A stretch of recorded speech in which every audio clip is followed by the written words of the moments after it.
Hi, everyone. Welcome to another episode of Amplify with Amanda Sapp. I'm your host, Amanda Sapp, and the founder of Asapp Media Group. And today's episode is for the leaders who are building while navigating pressure and still trying to stay clear, grounded, and strategic. My guest today is Kyra Rénel Hardwick. And in a prep conversation ahead of this interview, she said something that hit me so hard. It was pressure is not planning. So today we're going beyond the title. We're talking planning, identity, leadership, agility, and how to lead with clarity in 2026. We're going to get right into it. But first, let me introduce her. She's the CEO and managing consultant of the Kyra Company, a master strategist and transformative business developer who helps leaders strengthen operations, protect profitability, and build sustainable organizations through what she calls a people, process, and profitability approach. She's also the creator of the Smart CEO Summit and the Smart CEO Capacity Builder Accelerator. And she's the best-selling author of Be a Brilliant Business Owner and CEO, 3 Big, Bold Moves Every Leader Must Take No Matter What. Kyra Rénel Hardwick, welcome to Amplify with Amanda Sapp. So glad to have you here today. I am super excited to be here. Thank you for having me. And yes, you are right. Pressure is not planning. Yes, and more yes to that all day long. Welcome to 2026 to everyone. Like, this is the new way of living. If you haven't heard about it, we're going to talk about it today, Amanda. I'm excited to be with you. Me too. And before we even get started, give me 3 words that best describe you. Ooh, disruptive, fun, and okay, I'll share with you. This is an exclusive. This is my word for the next decade. It's decadence. Yeah. Those are my words. I love that. Now, for viewers who are watching now and hearing about you for the very first time, tell us just a little bit about who is Kyra and what problems do you help leaders solve? Oh my goodness. So listen, I am a 20 plus year professional in the space of business operations and organizational development and design. And I think it's important for you to know I'm also I'm a mom, I'm a sister, I'm all the things. I'm somebody's child, right? And I'm a lover. And so for me, all of those things matter and go into the way that you lead and the way that you love and care for the work that you do every day. And so I saw the problems that I solve every day are absolutely connected to people, process, and profitability modeling. We build businesses for a life. We change lives for a living. And part of that journey is to make sure that you understand how to build a sustainable business with the operational infrastructure of some of the greatest, corporations and enterprises across this world. And what we are bringing to business owners is we're bringing that close, we're bringing that accountability, and we're bringing that excellence into their businesses. From the private firms that we work with to the corporations. It just is a part of the work we do. I started this journey working with dreamers, looking in their eyes and realizing, oh my God, the load is heavy. How do we get them from dream to an actual business? And I'll tell you, Amanda, we found our space working with growth stage businesses and helping them to evolve. As you've been working with these businesses, what patterns do you see in leaders who are successful? But yeah. Oh, patterns in leaders that are successful, but still have a little more work to do. I think drive, pure commitment and drive. And I tell anybody, your yes has to be from your head to your toes in this space, because entrepreneurs, regardless of whether or not you are kind of, leading a team of 5 or a team of 5,000, your yes has to be solid, because the days will come where you'll have to make a decision and you won't feel like it. And so you've got to understand what the goal of the goal is. That's from one of the books we've been working through, Reset. What's the goal of the goal? Never forget the goal of the goal. And the goal of the goal is to generate revenue. It's to be successful, to create a legacy, whatever your intention is. And it could be quite a few of those things. Don't forget the goal of the goal in your day-to-day. I would say that those are success factors. They're very clear on their yes. The other thing, and I'm going to drop this in here right away, is most of these folks have very clear pathways to their personal well-being. And very successful leaders are most often connected and committed to their personal well-being, whether that's an AM, method or a ritual, or a PM method or ritual. They are taking the time to see about themselves as they deliver this excellence to the world. 2 very critical things. I wonder if that plays any part on the saying I've heard before, how you do one thing is how you do everything. So I imagine if you tell me, Yes and yes. I would say yes and yes. Like I make my bed in the morning. You know why? Because I enjoy clarity. Because when I go into my bedroom at the end of the day, I want to know that I cared enough about myself in the morning to give myself the peace of tranquility in the evening. Like that's what that's telling me. So how you do one thing is your desk. What does your desk look like throughout the day, right? How do you wrap up that desk at the end of the night? Like systems make a difference. And so I remember watching an episode of our favorite, if you remember back in the day when Oprah came on at 4 o'clock, right? Every around the world, right? It's like Oprah's on. yes, I remember that. I'm dating myself, but that's okay. And they would say you could tell, I forget who she was interviewing, but the person was saying you can tell kind of the state of someone's life by what their car looks like what's on that in that back seat and what's in that trunk. And I thought to myself, oh my gosh, I never want the scramble in my head to be visible, in my space. And so that really stuck with me for quite a long time. mm-hmm, hmm that's good. Now, during our prep conversation, you said something that really was powerful to me. You said that pressure is not planning. When you're not planning, that's when that pressure comes over you and you feel overwhelmed and then you're scattered and things like that. What does pressure usually make leaders do that planning would prevent? Oh, such a great way to ask that question. I'm going to start with what it produces, Mm, and prevention of what it produces is going to be helpful. Pressure, which means typically a force that you are unable to control, typically produces a level of angst and anxiety internally. And that typically triggers our reactions versus our responses. mm, And if we got a better understanding around what produces pressure for us individually, we would create systems that help to prevent it. So that's the way that I would go with that. I'll give a tangible example. My team and I were often talking about our technology and our tools. Well, we're in a very busy quarter right now, and we have quite a few programs in the smart CEO space moving. And one of the things that we talk about is, well, what would it look like if we shifted from this tool to this tool, right? This process or project tool to this process or project tool. And I quite frankly told them, this is not the time to get a yes out of me for that. This is the time for you to put your plan together so you can determine what the benefits would be of shifting from tool A to tool B, and then what our trade-offs are. If you want a yes from me, you cannot do it in a season where that creates insecurity for me. Now, I know for a fact that creates a sales insecurity for me because I want to know my systems and my processes are solid and that we're not in the middle of testing something new while we're launching. And as I was saying that to my team, I said it because I immediately felt when they were pitching the idea, the concept in a meeting, it was a working meeting, I immediately felt a twinge in my tummy, which is the anxiety of uncertainty. And in this moment, I'm not willing to accept it. And sometimes you do, right? But in this moment, I knew it wasn't going to yield the greater level of success that we wanted. And I had to figure out how to articulate that. In the past, when my team has presented ideas, I tried to embrace them, and I would have maybe adopted it and then been frustrated along the way. So this time I decided, let me give you a tool or a strategy to be successful and a time frame. So you can have this conversation in this quarter about these tools. I'm open to it. Here's how you gain the greatest amount of success and potentially lower my risk of being concerned by having a plan. Show me a spreadsheet, show me the yin and the yang, and then I can make a decision because I'm going to plan to avoid the pressure of a failed system. That is not something I want to experience right now. That's a living, live, today example of what that could look like.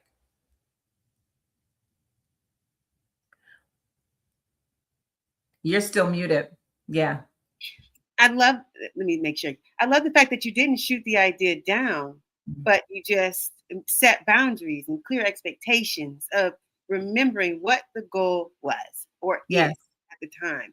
and let's move forward with this, and then we can add these other things should we so choose if the time is right. And also too, I love the fact that you followed your gut. Yes. So those things, I'm actually putting notes down, because I believe that sometimes we get so, if we're not planning, then of course, like you Mhm. mentioned, that's where the pressure comes in, and that's where you can feel overwhelmed. And then when you not follow your gut with the thoughts that or plans that you should be doing. So I really appreciate that. Thank you for that example. I do want to talk a little bit about when things do feel chaotic, Mm. economy, teams, tech. What's your first step to help a leader get back to clarity? Yeah. I will tell you it is, I go back to their strategic plan. And if they don't have one, we design one. And I tell them straight out, right? In order for you to, because it's all about control. And I know we say we don't have any control. No, you don't. But there are factors that you can apply some controls to. And so I really want to always empower that leader to put as much emphasis on what they can impact as they, even more so than what they can't. And so I take them back to what's the true objective. And okay, got it. Now let's look at today's path for getting there. Because sometimes what we decided to do, what we may have decided last year in October, so to speak, doesn't work this year in February. And if you have a plan, meaning on paper with a timeline, with resources allocated to it, that means people, resources, and capital resources applied to it, then you can actually go back and review it and decide what works, what doesn't in your go forward strategy as you're entering into a new economy, right? We're dealing with so many economic factors, so many global challenges that we don't have the capacity to actually control. However, in our own environments, as a leader, I'm taking you back to the baseline of your strategic plan. What is it that we're trying to accomplish? When do we want to accomplish it by? And quite frankly, what does our ROI, our return on our investment, and or our gross profit margin need to be to know that we're successful, right? That's big, the big stuff. That's kind of the high level. I want to walk that leader back in, and here's where I'll nerd out a little bit, into the metrics. We have to get into the fine print of those metrics, the numbers, the data that's driving your organization. In order for you to make clear, concise decisions, you need to know your numbers. That is what you're generating revenue wise, how you're generating it revenue wise, and at what pace you're generating it. Then you also need to understand how long it takes to convert a client over into your system. You need to understand what the ratio is of client to sales that you've done. Like that's still topical. Then we want to get inside your business and lift the lid and talk about how long does it take for you all to complete a task, right? Who's completing the task? Oh, okay, what's the percentage of accuracy of that task? Like we really want to get into the fine print because that's where the money is. The money, typically control or pressure, is triggered by what? The money. Too much of it, not enough of it. Right. Are there any systems, platforms that you would suggest to a new business that is starting off where we can track these specific metrics that you mentioned? Yes. I'm going to say baseline. Well, first of all, technology has allowed us to be able to do so much. If you know the words and you can craft a great paragraph, you can ask your tools. Your tools are your artificial intelligence team members. You name them, do whatever you want to do with them, but you can ask them to create, a KPI dashboard for you, key performance indicators. You can actually ask your tool. You can provide your tool with enough insight. You can make it more intelligent by saying, this is my industry, this is my business, here's our strategy, here's our typical approach month over month, etc. You can give it all the right information, and then you can ask it to create an ideal dashboard that shows you what numbers you should be monitoring, metrics, etc. But if you want to really start by doing your own brain, your baseline brain work, pull out an Excel spreadsheet essentially, or Google Sheets, whatever you use. And I need you just to put the basics in there, right? How many customers do you have? Who are they? What revenue do they generate? What's the frequency, and what service are you providing, and how long are they on your books? You can at least start a baseline forecast. You'll get to know, what's the cost of doing business. This is, getting more into financial forecasting and modeling. So that's Excel. You can also use a simple Word document to document your processes. Okay, this is baseline stuff that everybody pretty much has. You want to start getting into more complex tools. If you want to document processes and create systems inside the processes, a tool like Notion is going to be a great opportunity for you to leverage. If you want to track and monitor projects, we are still using a tool called Dubsado, which is a really cool tool. It's had a couple of iterations. Dubsado is designed to track our clients, and I put my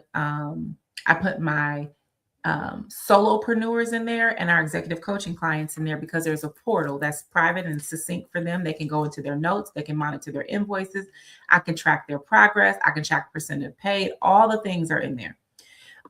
We use a tool called Monday.com, and Monday.com, if you've probably seen it or heard about it, it's a project management tool. There are a ton of templates. As you grow, you'll grow your enterprise up to, possibly up to that enterprise level, based on the tools you need. But that's where we track our projects, that's where we track our leads, that's where we track our timing. We communicate in there, we ping each other in our team. It's one of our internal, we'll call it an intranet style tools.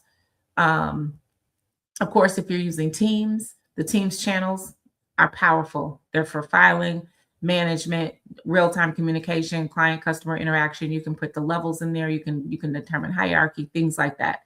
Those are just some baseline tools. You can get into a ton of others. We definitely have some proprietary tools that we're customizing internally, but for the most part, project management is going to be a big deal, which is project management, your CRM, your customer relationship management tool. You manage projects in some of them. Some of them you can also, some of them can also manage projects like Monday, but we also manage our leads and everything else in there. So we have a one-stop shop tool for managing out all of the traction and activity and your status. So, my team can see how long it takes for me to work a lead, and have I followed up, and what's the next conversation? What documents do they have? So it's probably before we would step into a Salesforce, it's a tool that's adding tremendous value for us, and we're going to max it out based on the level of complexity that we need. I know that was a long answer, but tools are essential to our development. Listen, everything that you've said are really gems, and I hope that anyone that is tuned in today are taking notes just as I am. You mentioned Notion, you mentioned Monday.com, even just going to basics and creating an Excel sheet. You even gave us a step-by-step of what to put in an AI platform to create your own key performance indicator system. I mean, you're really giving a lot of gems here. I want to shift just a little bit and talk about transitions. Yeah. A lot of leaders tie their identity to their title. What happens when the role shifts or ends? How do you help someone rebuild confidence when the title no longer defines them? Yeah. This is all about being self-aware. Who are you? Who are you? I was recently at a retreat, and this woman that I know is a high-level, executive. We were in Los Cabos, and I leaned over to her and I said, "How are you?" And she looked at me and she didn't have the words. I said, "How you doing?" And she was like, I said, I said, "What's your name?" And she said, "Huh?" I said, "What's your name?" I said, "What does it mean?" And she started talking. She said, "I don't know." I said, "What's your middle name?" I said, "What does it mean?" She said, "I don't know." I said, "Hold on." And so I just went in and created a prompt and got a clear understanding of who it says she is by way of her name only. And I'm using that as a very simplified approach. But when I gave it to her, I just texted to her, and she was like, "Sis, thank you." And the reason why I did that is because it wasn't about who she is to the world. It's who is she right now to herself, and where and why don't you have the words to be able to declare and define that. So sometimes it's as simple as being aware of yourself and getting back there. I will tell every leader, I don't care at what level you're at, and I tell every leader, journal. You need to write it down, or you need to audio journal and go back and listen to yourself so you understand what you've said, how you said it, and how you see yourself. Those things are inherently important, incredibly important, because they are a part of our inherent learning system about ourselves. Neurologically, we understand that that path that we create that redefines us every single morning when we wake up, who we say we are, how we say we feel, how we see ourselves in the mirror, the words that we say to affirm or unaffirm or disaffirm, however you say ourselves, that is what tells you who you are. So when your world changes, your title changes, you have to be clear. And I will tell you this, I went through 9 months of literally devastation after I lost my job, because my identity was wrapped up in my corporate disposition, who I was. And then the stories I was telling myself over that 9-month period. And if you know what 9 months means in the world of production and reproduction, I want you to understand it was all significant. But I had to go through the process every day, and I was doing hills and valleys. And I did, some days I had to go read what I said about myself was not when I was at the peak on a hill versus when I am on a valley. So I could reassure that I am actually a very strong, smart, professional, capable, able, deserving, what have you, creative, insightful. I had to go back to foundational things to reassure me of that.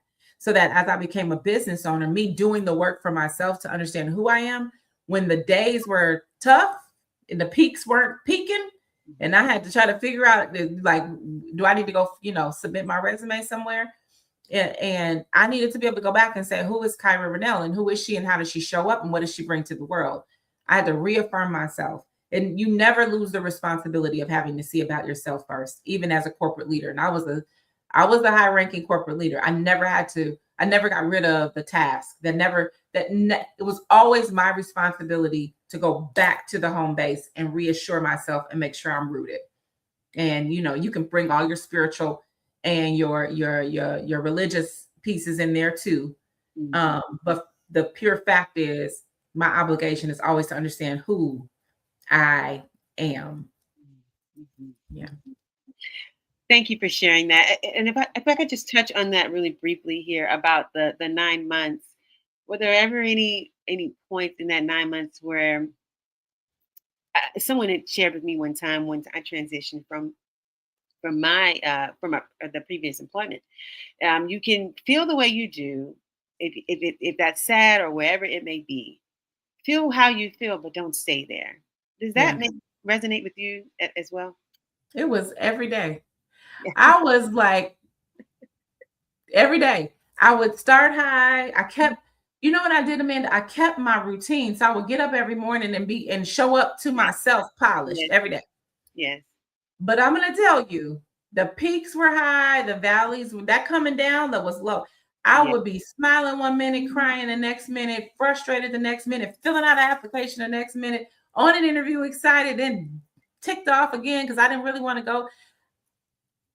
Yeah. You got to go through it. Like, what? That now you want to talk about what pressure can really produce? A diamond, okay? A gem, a resilient gem. You will go through that process and come out so much better than you went in. I had corporate residue, arrogance, shadows of people that I had picked up along the way. Yes. All of that had to be stripped down. And I'm gonna be honest, how I talked to my, at that time, spouse. Yeah. You're a little cocky when you got it going on. Like, let's be real. It will humble you. How you want to go down? That's the question. Do you want to go to your knees on your own, or would you like to be placed there? Because you have no control over the terrain or the where you gonna settle when you go down. You can fall down, you can go down gently, but if you just put yourself down, you control that a little bit and just humble yourself. Yeah. So, yeah. Oh yeah. Yeah. Oh yes. Okay, we can definitely go deeper into that in another call. I feel like we'll definitely have more conversations here. We've been talking about pressure. We've been talking about the power of planning. You've mentioned that planning is a form of power, almost like protection. What makes a plan actually useful? What are 3 parts of a plan everyone should have, personally and professionally? Ooh, 3 parts. So I would say you need to understand your long-term objective. We talk about short-term, long-term goals. So I would say, if I can dissect this pretty quickly in my head, personally, you do need to have, at this point, probably a 5 to 10 year strategy for your life. Mm-hmm. That means, where would I like to see myself? From the words of one of my favorite therapists, Dr. Solomon, how do I want to feel when I get there? And then, what do I need to get me there? Okay. Where am I going? How do I want to feel? And what do I need to get there? So that's still your people, process, profitability model. It's still a model, but in your personal life, you do need to have that understanding. When you're on that journey, you can make the adjustments because you have a plan. In the professional space, the very same is true. The objective for you then is to understand, more than likely, we're going to be looking at, what are my revenue goals, right? How long is it going to take me to get there? And then, how many people or how many clients, or what is the resource that I need to get to help me generate that kind of revenue? I think those are the fundamental things. But when you think about a plan empowers you because you understand timelines, your sequence. You're not rushing because of what's happening in society. The things going around you don't distract you as much, because you can literally go to your plan and say, oh, well, I'll be there on Tuesday. Oh, we have this strategy session already scheduled for next week. And you can then start to move. If it's not there and it keeps coming up and coming up and coming up, you need to probably pause, stop, start, continue, stop. In this instance, stop, so you can create a better system. Start documenting and writing things down and getting them scheduled, and then continue with what's working, which looks like you staying in a high, kind of a high frequency, knowing that there's some urgency around your actions. Knowing when urgency is a necessity, because sometimes it is. Mm-hmm. You need to know that, and that's a part of planning. I need to move this up because this is happening now, or this economic change occurred. This shifts this, this transaction. So don't be afraid to plan, and don't be afraid to shift your plans as you evolve. Now, we've been talking quite a bit about systems. Yeah. What's one simple system any leader can implement this week? And how do leaders know if their system is even working? Yeah. I'm going to give you a system for life. Okay. And I'm going to take it from the book of Robin Sharma, which is create your miracle morning. Create your miracle morning. What does that mean? For me, it's the first 1 hour, first 60-minute block. 20 minutes, that is Kyra and her God. That is who that is, Kyra and God. That's me connecting, being grateful, noticing myself, noticing how I feel. The next 20 minutes is about moving my body, stretching, and honoring the fact that I want to be able to have full mobility when I'm, 126, and being able to take care of my body. And that last 20 minutes is me thinking about how I want to feel through the day before people start to ask me for things, or I have to respond based on my duties or my roles. That last 20 minutes is where I come up and show up for myself as a leader. I'm identifying my wardrobe and attire. I'm identifying, what is on my calendar, and I'm going to show up fully for it. Thank you for that. I appreciate that. And is there a certain time that you do these things? Like, now, you want the truth? Yes. Now, I'm an early riser, so anywhere between 4:45 and 5:30 is my call. Mm-hmm. Okay. What does strategic agility mean in 2026, and how can leaders pivot without losing their direction? How do you pivot without confusing your team? You have to have a plan, because how else are you going to communicate the next step? Agility is about the ability to move, and the strategic piece is you understanding how to maneuver. And so if you don't have a plan, then the ability to move and the ideal of the ideal around how you're going to do that, you don't have. So strategic agility is, you can't get away from the plan, and you need to be flexible. And so be clear. It's not an oxymoron. It's not a double take. It's not a catch-22. They go together. Plan and be flexible. Plan and be flexible. It will work to your advantage. It will. Okay. Now, your work includes AI integration, bankability, and supplier readiness. Where should a growth stage business start if they feel behind? What's one AI use Mm. case that improves operations without overwhelming the team? Oh my gosh, just start. So here's the thing. I would say this. There are so many micro prompts that you can use just to get comfortable to see what AI can do. And I think that's where you start. I will tell you, I am typically never an early adopter. I am the last one to convert my phone. I'm the last one, to um I don't know, to adopt. I'm just the last one to adopt the technology. Let's say I'm not the last, but I'm in the middle. And in doing so, for me, it's more like, what can it do and why am I afraid? So I'm trying to figure out, like, what's my fear. Um, I prefer to take micro steps. So here's step one. Okay, identify one AI platform that you're going to use. One. It could be as simple as, Chat GPT. And once you identify that tool, what I want you to do is I want you to see that if you ask it a question, it will give you a response. And then I want you to notice whether or not the response is what you were looking for. Because just because it gave you a response, that doesn't mean that's what you wanted. When you're using artificial technology, artificial intelligence, I need you to remember you are still the smartest person in the conversation. You are. It will learn from you. You are the smartest. So if it did not give you what you wanted it to give you, ask the question again or tell it flat out, that's not what I'm looking for.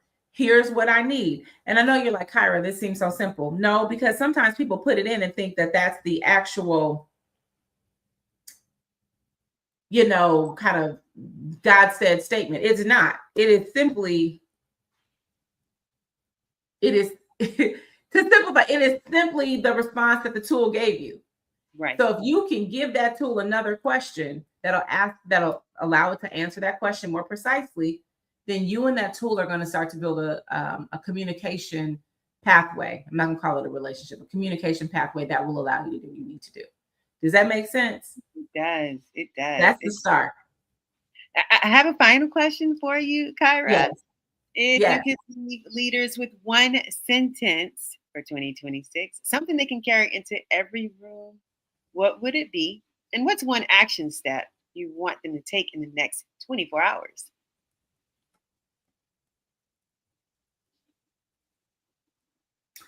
I'm going to give you a quote, but I'm going to give you a step to support it. So the quote is, you either have time to do it right or do it over.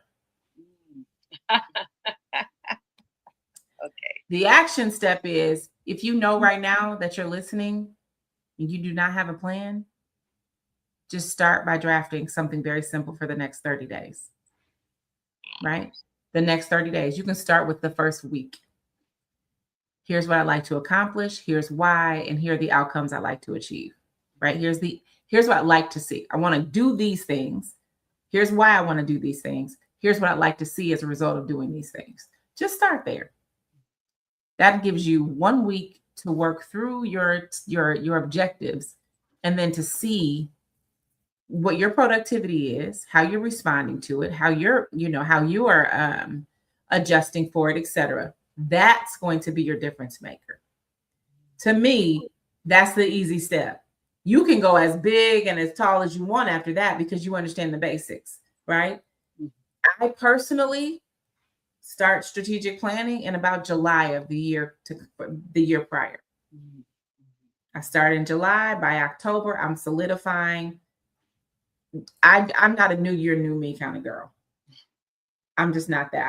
I'm like, this is me, and I'm always becoming better, and I'm always seeking to create more opportunity for success along the way. So I'm not looking for hard points or pivot points, right? I'm looking for continuity, and that helps me move more succinctly.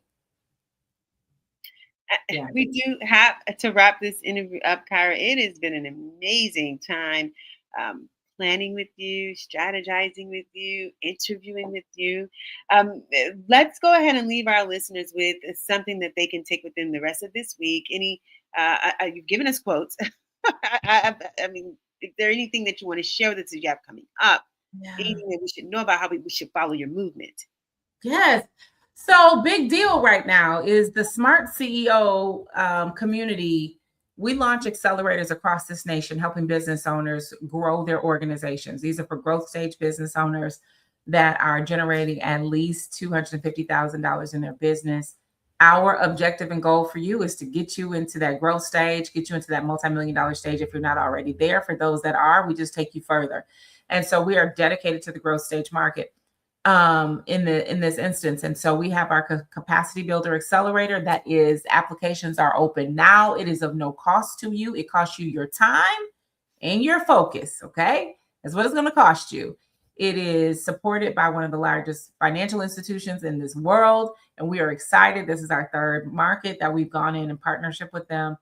JP Morgan Chase is a fantastic partner with us. We have some other partners that have come along. We're thrilled about it.